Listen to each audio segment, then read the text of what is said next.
இந்த ஏரியாவில் நீ மட்டும் தான் கடை வச்சிருக்க, வேற யாரும் இல்லைன்னு ஆணவத்தில் ஆடுறல. உன் ஆணவத்தையும் அக்கிரமத்தையும் அழிக்கிறதுக்கு பூமியில ஒருத்தன் பிறந்திருப்பான்டா. நாயகன் அவன் மீண்டும் நிச்சயமா ஒரு நாளைக்கு வரான். வருவான்டா. வந்துட்டான்டா.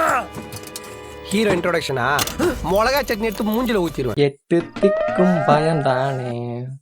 பயம் வேற யாரும் இல்ல, எனக்கு தான். நானும் ஒரு 5-6 அக்கௌண்ட் கிரியேட் பண்ணிட்டு எல்லாமே காப்பி ரைட்ஸ்ல போயிடுச்சு.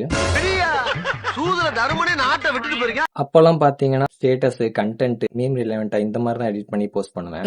இதெல்லாம் யாரா உன்கிட்ட கேட்டா? இப்ப வந்து ஒரு ப்ரொஃபஷனலா எப்படி காப்பி ரைட்ஸ் வராம எப்படி எடிட் பண்ணி போஸ்ட் பண்ணுங்கிறத கத்துக்கிட்டு அனலைஸ் பண்ணி போஸ்ட் பண்ண போறேன்.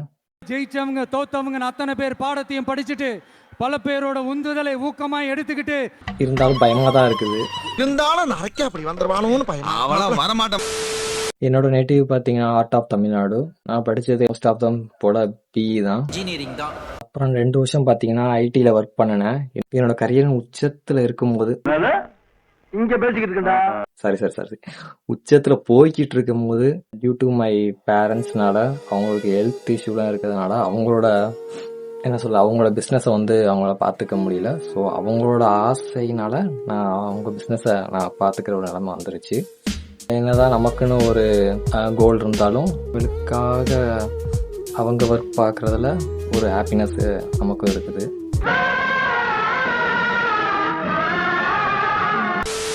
சேனல் நேம் பார்த்தீங்கன்னா நானும் இதுக்கு முன்னாடி வந்து என்னோட நேமுக்கான ஒரு ரைமிங்கான வேர்டை தான் சூஸ் பண்ணி போட்டுக்கிட்டு இருந்தேன். அதுக்கப்புறம் அதெல்லாம் வேணாம், நம்மளோட அப்பா பேரே பின்னாடி சேர்த்துடலாம், சேர்த்து பார்ப்போம் அப்படின்னு போட்டு பார்த்ததுல அதுவே ஒரு பெரிய ஃபயரா இருந்துச்சு. நம்ம யூடியூப் சேனலை பொறுத்த வரைக்கும் நான் வந்து யாரையும் இதை சப்ஸ்கிரைப் பண்ணுங்க, லைக் பண்ணுங்க, ஷேர் பண்ணுங்க, ப்ரொமோஷன் இதெல்லாம் பண்ண போறதே இல்லை. என்னோட ஒரு டைம் பாஸுக்காகவும் உங்களுக்கான ஒரு ஸ்ட்ரெஸ் பஸ்டருக்காகவும் தான் இந்த சேனல் நான் ஓப்பன் பண்ணியிருக்கேன். டு பி ஆனஸ்ட் அதுதான். அப்ப நீ காசு சம்பாதிக்க யூடியூப் ஓபன் பண்ணல. அப்படி பச்சையா சொல்ல முடியாது, ஒரு யூகமா சொல்லலாம். ஸோ ஓகே கைஸ், இனிமே வரப்போற நெக்ஸ்ட் வீடியோல நம்ம வந்து பார்ப்போம். அடுத்தடுத்த காலங்களையும் அடுத்தடுத்த நிகழ்வுகளையும் சந்திப்போம். Okay, until bye from Prasanna.